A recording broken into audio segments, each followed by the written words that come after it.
আমরা যাচ্ছি হলো খড়গপুর, আমার শ্বশুর বাড়ি। আর তোমরা অনেকেই অনেক রিকোয়েস্ট করেছিলে যখন আমি শ্বশুর বাড়ি যাব তো ব্লগিং করার জন্য, তো ওর জন্য আজকে প্রপার ব্লগিং করছি। মানে আদারওয়াইজ আমি এইভাবে মানে শ্বশুর বাড়ি যাওয়া এইভাবে মানে ব্লগিং করি না, মানে বাংলা ব্লগটা তো আমি করিই না। আমাদের অনেকটা ভালো লাগবে আশা করি এই ব্লগটা দেখতে। রাস্তাটা কিন্তু সুন্দর, বলো দেখো, চারদিকে গাছগাছালি। তো আমরা এখন ব্রেকফাস্টের জন্য এক জায়গায় দাঁড়িয়েছি। খড়গপুর কিন্তু আর বেশি দেরি নেই, বলো 30 কিলোমিটার আছে, তো এখানে খেয়ে নেব। দীঘা থেকে খড়গপুর যাওয়ার এই পাশ দিয়ে কিন্তু কখনো আসিনি, এবার ফার্স্ট আসলাম। ঘুমটা পুরো হয়নি না, ওই জন্য ওর ভালো লাগছে না। ব্রেকফাস্ট করছি, ব্রেকফাস্টটা মোটেও আমার ভালো লাগছে না।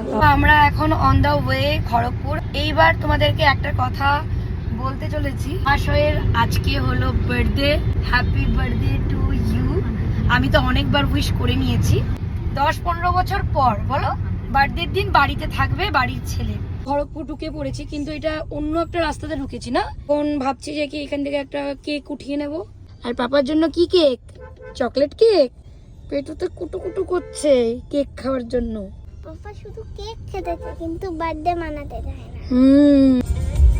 এবার স্টাইল বাজারও হয়ে গেছে। হ্যাঁ, যদি না থাকে ভালো ডিজাইন তাহলে পরে নেব আবার। বিকেলবেলা পাওয়া যাবে না এখন? আচ্ছা, এখানে অনেক ডিজাইনই আছে। বলছিলাম চকলেট কেক কি এই ডিজাইনই হবে না? চলো যাও, দাদুর বাড়ি চলে এসছে আর কি।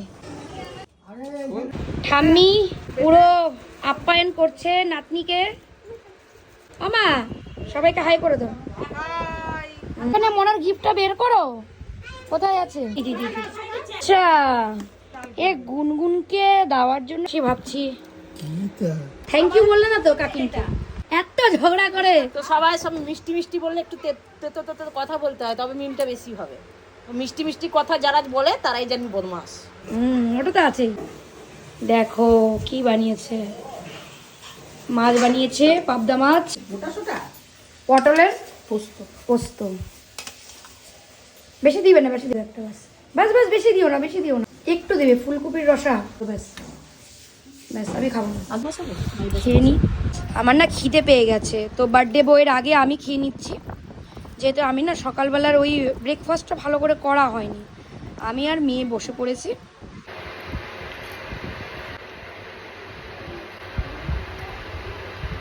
লেবুটা দিয়ে দিই। লেবু নেবে মা? চট চট করে খেয়ে নেবো। হ্যাঁ, আমের চাটনি